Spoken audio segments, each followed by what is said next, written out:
I want to welcome the Salt Lake Chamber CEO and President, Derek Miller, to this Silicon Slopes Live. Derek, you're chairing this Economic Recovery Task Force. I don't know if that's the exact name of the thing, but I want to thank you for your work and your leadership. Everything the Salt Lake Chamber is doing during this time has just been incredible.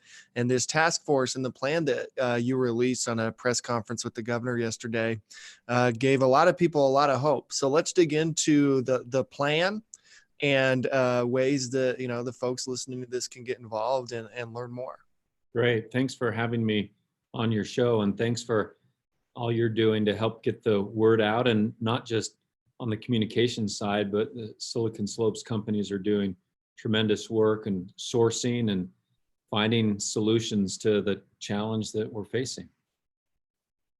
Yeah, well, I think this plan that was released, this economic plan, that you're chairing this task force on behalf of the governor, is quite incredible. I don't know that another state has put together something like this quickly, and I really want to dig in. We just had Teresa Foxley, who I know you know well, the CEO of EDC Utah, and I know that she's part of the task force as well, talking about this. But I want to go a little deep with you on, what this means, what it means to stay engaged in the economy, because that was a big phrase that came out of that press conference. At least it stuck out for me on what exactly that means and how people can do that.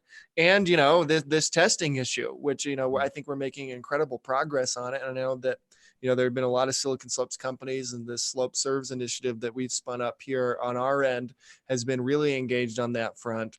But can you walk through this plan that was released yesterday for us? Sure, happy to do that. And maybe there's just a couple comments that I'd make generally before we get into any Sure. detail. You're right when you say that no other state has issued a plan like this. There are lots of states doing lots of things, and so it's not to say that Utah's the only one doing anything, but one of the important aspects, I think, of the plan is the fact that we have it together in one place. So all the things that are going on, and even though we released the plan yesterday, it doesn't mean that we started work. Of course, we know we've been in that urgent phase for a couple of weeks now, but issues like closing the public schools, stopping the elective surgery, the restrictions that have been put in place about large gatherings, canceling events. We all know those are things that have been going on for some while now. The second thing that I wanted to say just generally about the plan with regards to, I think, Utah leading out and putting a document together is, I actually just got this note this morning. I'm probably a lot like you, that the cycle never ends. The work cycle's never ending, right? So whenever you go to bed early or late, whenever you wake up early or late, you've already got a full inbox by the time you wake up. I mean, that's just the nature of our lives these days. So one of the texts that I received was from somebody here at Rocky Mountain Power. And as you know, our local utility company, Rocky Mountain Power, is owned by Berkshire Hathaway. And this was a message that was shared with me, that the CEO of Berkshire Hathaway Energy sent a message throughout his entire network, including the UK and Canada, and it was a message with an attachment of the Utah plan that said every state needs to be looking at a plan like this. It's the first plan, and it's a good plan. So that's just not ourselves, patting ourselves on the back. That's, when you think about Berkshire Hathaway, that's a lodestar there. And so that's, really praise from Caesar. The praise isn't that important. What's important is the action behind the plan. And so I'm going to echo something that Governor Herbert said in the press conference yesterday when he talked about the plan, because I think this may be the most important thing that I could say about it, and what the governor said about it, and is that it's a plan for all of Utah and all of Utahns. It's not just a plan of what government is doing or could do. It's not just a plan of what businesses are doing or can do. It's a plan for individuals. It's a plan for families. It's a plan for households. And you mentioned, as it relates to individuals, one of the most important thing is staying engaged in the economy. So do you want to talk about that? Yes, please. That's exactly what I want to talk about. So I think it's hard to talk about how consumers can stay engaged in the economy unless we talk first about what businesses are doing to stay safe, but also to stay open. And you've been on some of the calls that I've been on, Clint, with Clark Ivory from Ivory Homes, but he's a good example, I think, to look at what he's doing in the construction industry, the home building industry, new protocols that he's putting into place for his construction teams. He has an interesting business in that it sort of runs the gamut all the way from professional services to manufacturing. So some people can work from home, and they've put protocols in place at Ivory Homes about people working from home. One of the interesting things was, you and I wouldn't like this, but he said, if you're in a job that requires you to wear a tie, then even if you're at home, you should wear a tie.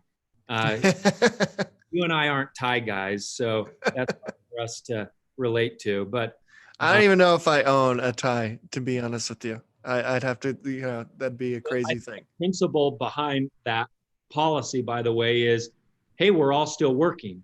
So wherever you are, you're still working. And if you're working from home, you're still working. So, but then of course, as I said, he's an interesting business because he has those professional services, accountants, sales reps, et cetera.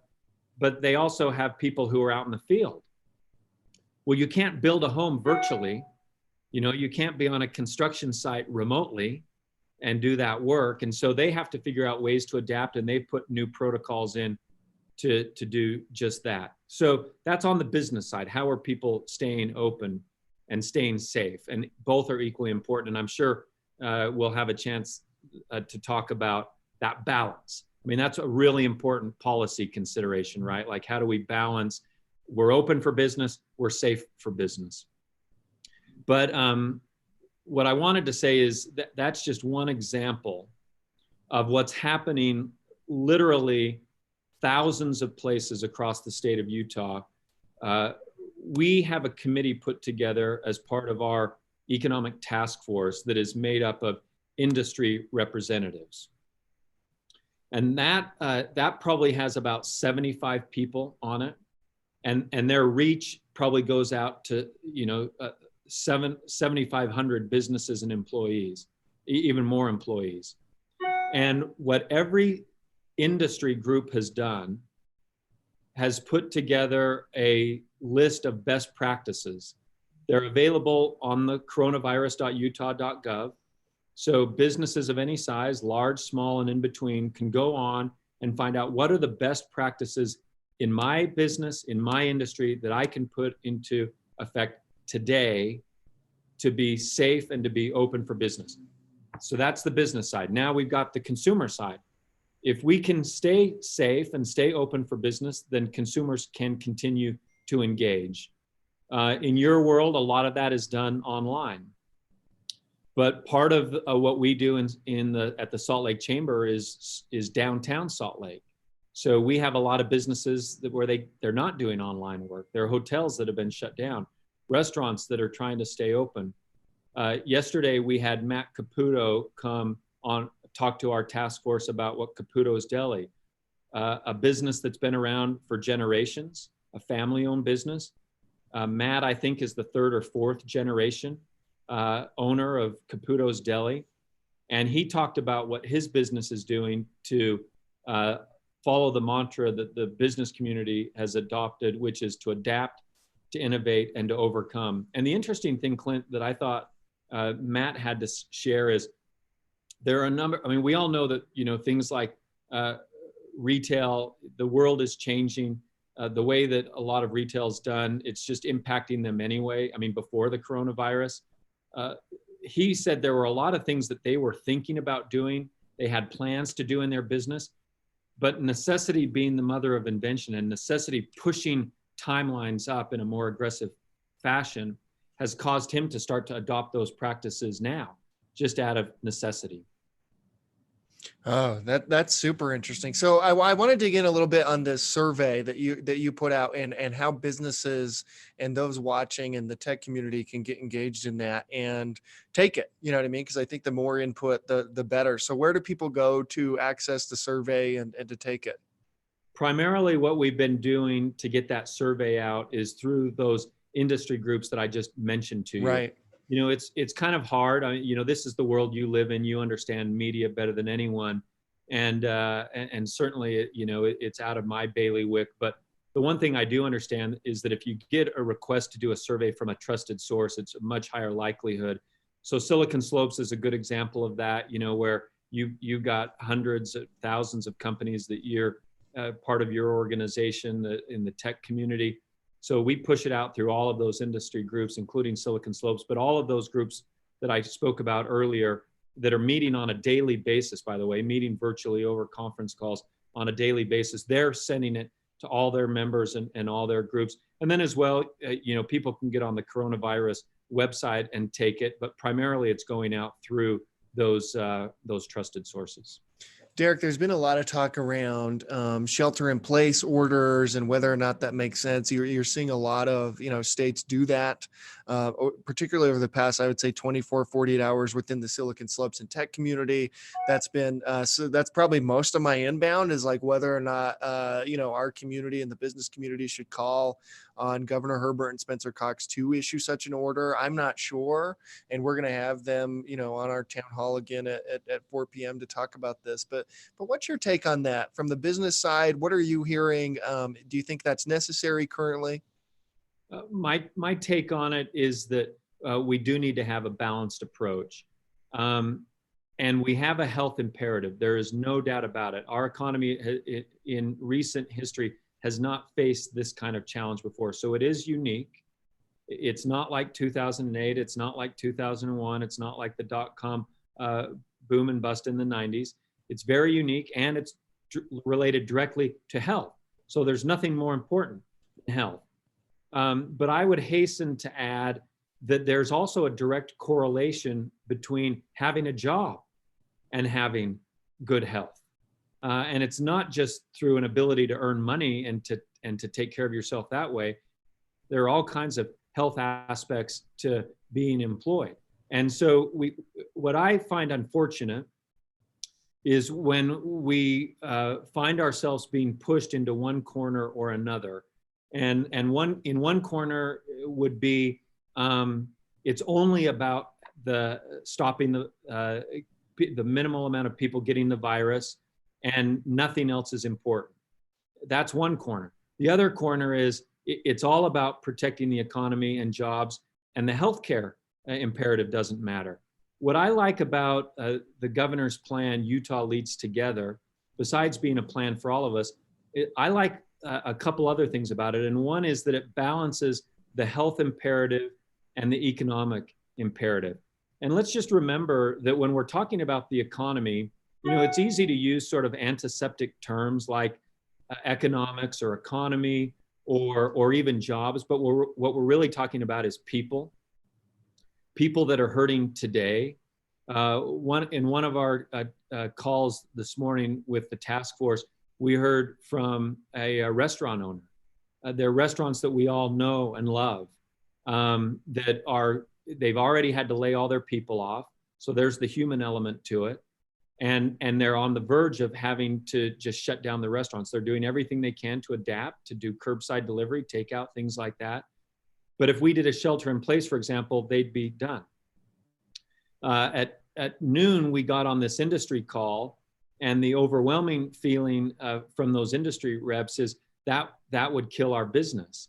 So that's the balance that we have to strike. And then that sort of leads me to the third thing that I really like about the plan, and that is that it's data driven. And when I say data driven, I don't just mean that it was formed or made on data, which it was, but it's also a living document, so it will be guided by data. Let me give you an example, maybe the most important example, and that is how we measure the transmission rate.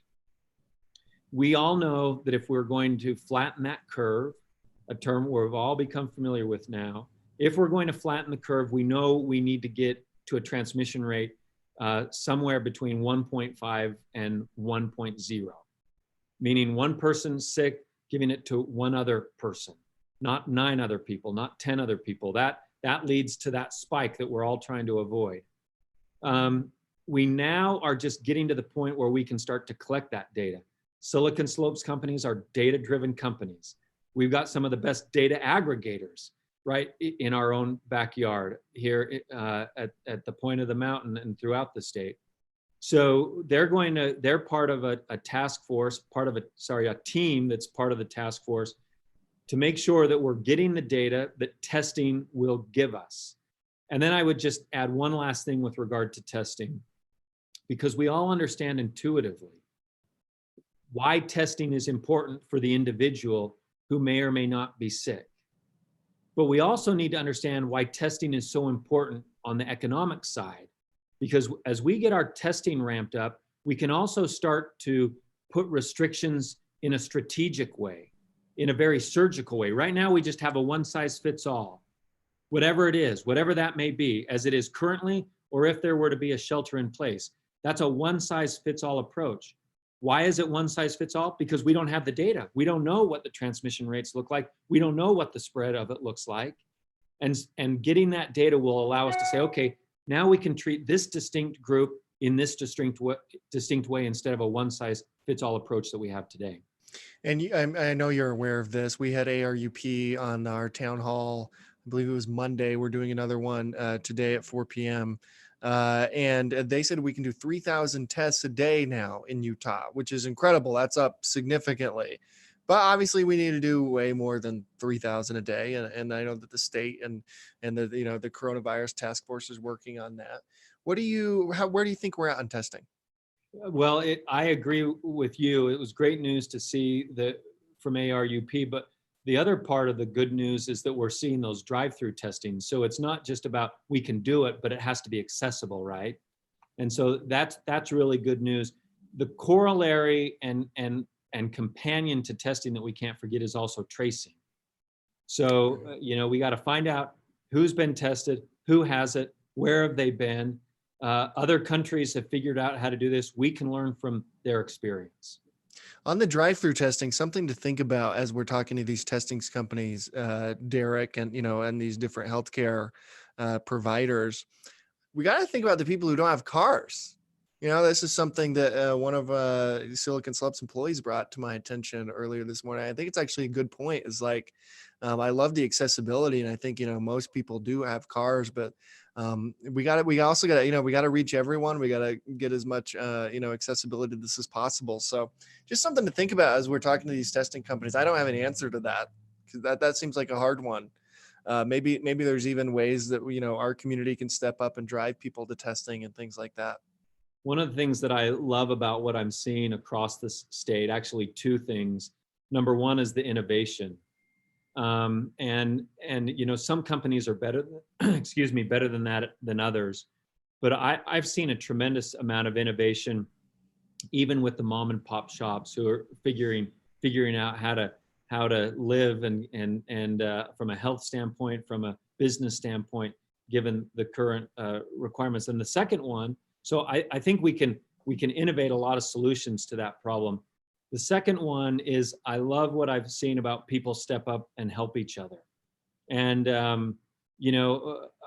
don't spend a lot of time on social media. You probably think I'm a troglodyte for that, but I don't do that. But I hear from other people. I ask my wife on a daily basis when I get home, I say, what's happening in the real world out there?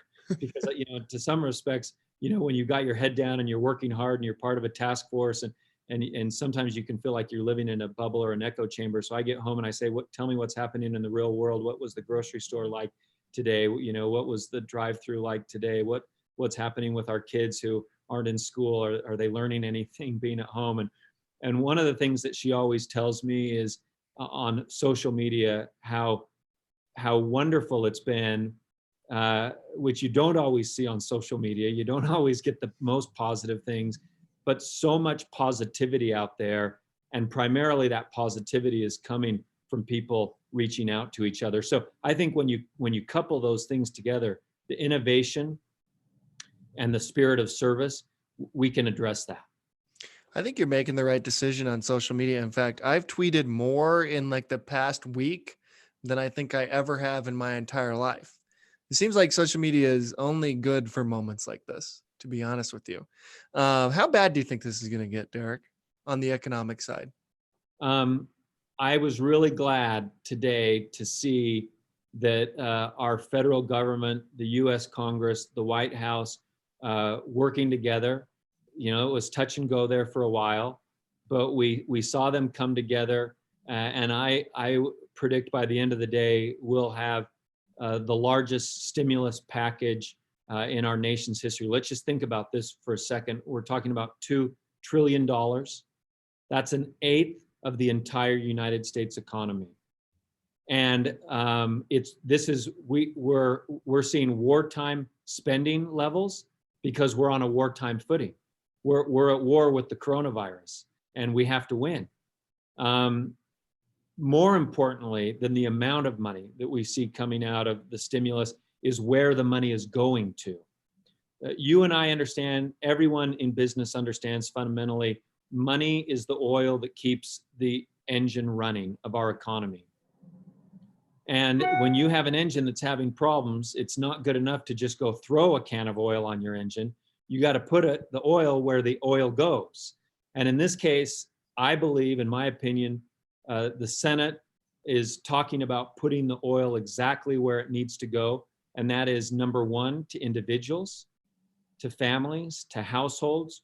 So we're talking about a $1,200 check to every American household, $500 per child. Why is that important? Because those are the consumers. 70% of our economy is consumer spending. And that's an injection of capital that will go a long way. Equally important, it's an injection of confidence that will go a long way. Secondly, where they're putting money is to unemployment insurance.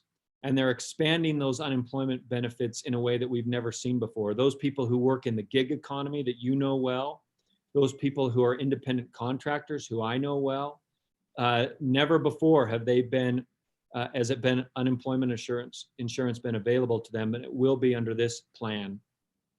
And then thirdly, propping up our small businesses. In Utah, 90% of businesses are small businesses. They're the ones on the front line. They're the ones who are hurting the most right now. $350 billion. Just a week ago, we were talking about $50 billion. Now we're talking about a factor of 6 on that to $350 billion to go to these small businesses. So I think that they're covering it right. I think they're getting the oil to the part of the engine that needs it most. Derek, I want to thank you for coming on. I know we'll have you on town halls and these in the future as this pandemic continues, and you with your leadership at the chamber and as part of this task force, updating our community is wonderful. Thank you so much for everything you're doing. Seriously, I think the Salt Lake Chamber is doing an amazing job, and I know that a lot of that is thanks to your leadership. Thank you, my friend. Thank you, Clint. See ya.